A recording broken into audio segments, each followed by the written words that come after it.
আগামী জাতীয় নির্বাচন কখন হবে সে বিষয়ে সিদ্ধান্ত জানার জন্য রাজনৈতিক দল ও জনগণের মধ্যে বিপুল আগ্রহ রয়েছে।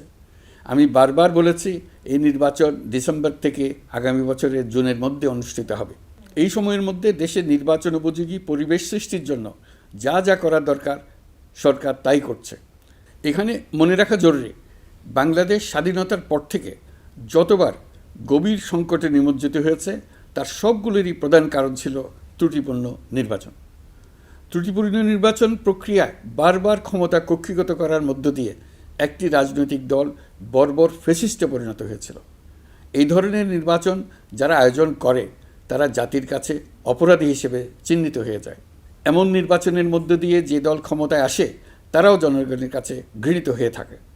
এই সরকারের একটি বড় দায়িত্ব হলো একটি পরিচ্ছন্ন, উৎসবমুখর, শান্তিপূর্ণ, বিপুলভাবে অংশগ্রহণের পরিবেশে একটি নির্বাচন অনুষ্ঠান করা, এমন একটি নির্বাচন আয়োজন করা যাতে করে দেশ ভবিষ্যতে নতুন সংকটে না পড়ে। এই জন্য সবচেয়ে বেশি গুরুত্বপূর্ণ হলো প্রাতিষ্ঠানিক সংস্কার। যেই প্রতিষ্ঠানগুলো নির্বাচনের সঙ্গে সরাসরি জড়িত সেগুলোতে যদি সুশাসন নিশ্চিত করা না যায় তাহলে ছাত্র জনতার সকল আত্মত্যাগ বিফলে যাবে। সংস্কার, বিচার, নির্বাচন এই তিনটি ম্যান্ডেটের ভিত্তিতে আমরা দায়িত্ব গ্রহণ করেছিলাম। সেই বিবেচনায় আগামী রোজার ঈদের মধ্যে সংস্কার ও বিচারের বিষয়ে আমরা একটি গ্রহণযোগ্য জায়গায় পৌঁছতে পারব বলে বিশ্বাস করি। বিশেষ করে মানবতাবিরোধী অপরাধের বিচার, যা কিনা জুলাই গণ অভ্যুত্থানের শহীদদের প্রতি আমাদের সম্মিলিত দায়, সে বিষয়ে আমরা দৃশ্যমান অগ্রগতি দেখতে পারব।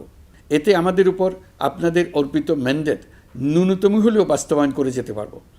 সেই বিবেচনায় ও ইতিহাসে সবচেয়ে অবাধ, সুষ্ঠু, প্রতিদ্বন্দ্বিতামূলক ও গ্রহণযোগ্য নির্বাচন আয়োজনের জন্য সকল পক্ষের সঙ্গে আমরা আলোচনা করেছি।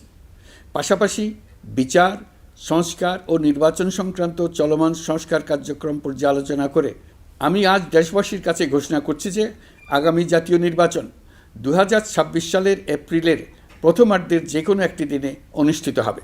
এই ঘোষণার ভিত্তিতে নির্বাচন কমিশন উপযুক্ত সময়ে আপনাদের কাছে নির্বাচনের বিস্তারিত রোডম্যাপ প্রদান করবে। আমরা এমন নির্বাচন চাই যা দেখে অভ্যুত্থানের শহীদদের আত্মা তৃপ্তি পাবে, তাদের আত্মা শান্তি পাবে। আমরা চাই আগামী নির্বাচনে সবচেয়ে বেশি ভোটার, সবচেয়ে বেশি প্রার্থী ও দল অংশ নেক। এটা সবচেয়ে অবাধ, সুষ্ঠু ও নিরপেক্ষ নির্বাচন হিসেবে জাতির কাছে স্মরণীয় হয়ে থাকুক। 1.5 যুগ পরে দেশে সত্যিকারের একটি জনপ্রতিনিধিত্বশীল সংসদ গঠিত হবে। বিপুল তরুণ গোষ্ঠী এবার জীবনে প্রথম ভোট দেওয়ার সুযোগ পাবে।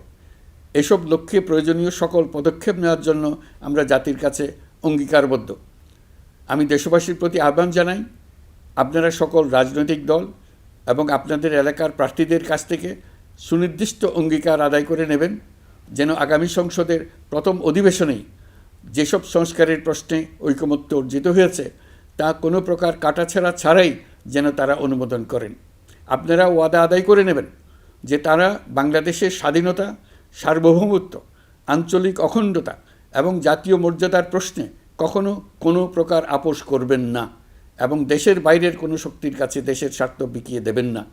আপনারা তাদের কাছে সুনির্দিষ্ট প্রতিশ্রুতি আদায় করে নেবেন এই মর্মে যে তারা কখনোই কোনো অবস্থাতেই আপনাদের গণতান্ত্রিক অধিকার ও মানবিক মর্যাদার ক্ষুণ্ণ করবেন না।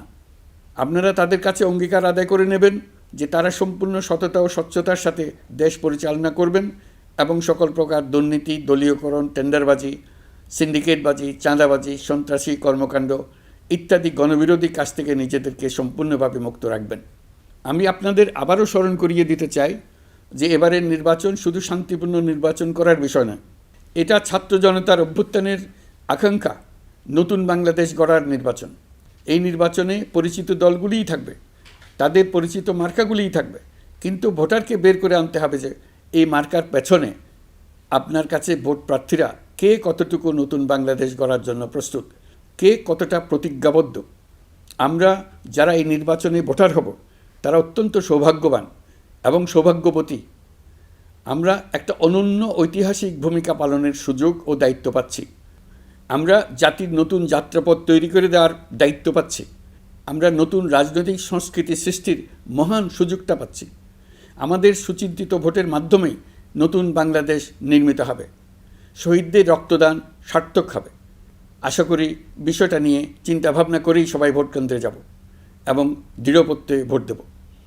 এখন থেকে ভাবনা চিন্তা শুরু করুন, আলোচনা শুরু করুন। এখন থেকে আপনাদের ভোটের গুরুত্বটা বুঝে নিন। আপনার এবার